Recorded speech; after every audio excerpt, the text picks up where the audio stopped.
Mahsyar selepas tiupan sangkakala pertama, ketika itu mahsyar akan dibina, dicipta oleh Allah Subhanahu wa taala. Yauma tubaddalul ardu ghairal ard. Waktu itu Allah Taala akan siapkan mahsyar.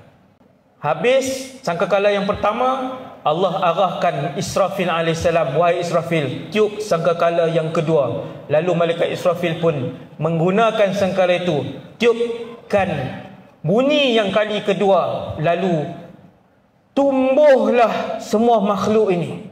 Jibril dihidupkan, Israfil dihidupkan, malaikat-malaikat yang king, yang ketua-ketua ni dihidupkan.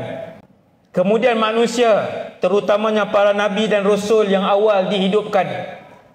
Manusia pertama yang dihidupkan adalah Nabi Muhammad sallallahu alaihi wasallam.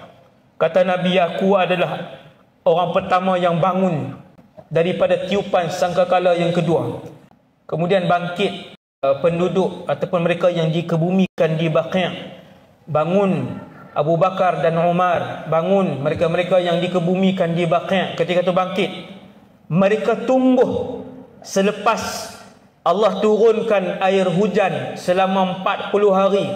Air yang turun daripada bawah arash, air itu adalah air al-hayawan, air kehidupan. Lalu apabila kena cebis tulang belulang, maka tumbuh tulang belulang itu, kata para ulama, seperti tumbuhnya pohon ataupun pokok bawang. Tumbuh sampai kita kemudian habis sangkakala yang kedua, semua makhluk bangun, fa idzahum qiyamun yanzurun. Allah cerita begitu terperinci. Bangun dalam keadaan terkejut, bangun dalam keadaan tergesa-gesa, bangun dalam keadaan penuh tanda tanya, ratusan soalan, bingung, letih, tak tahu nak ke mana. Semua bangun dan melihat kita nak ke mana. Kecuali orang-orang yang beriman, ketika itu akan tunggu di sisinya kenderaan yang akan bawa dia menuju ke mahsyar. Tengok VIP mahsyar. Bila kita duduk di Mina, bila kita duduk di Arafah, ada hotel yang disediakan dekat betul-betul di situ, jalan kaki seminit. Hotel yang sebiji-sebiji itu di Arafah.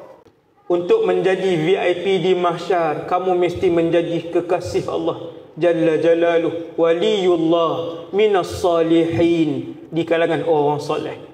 VIP, bangun, bangkit, dah ada kenderaan, naik kenderaan menuju ke mahsyar.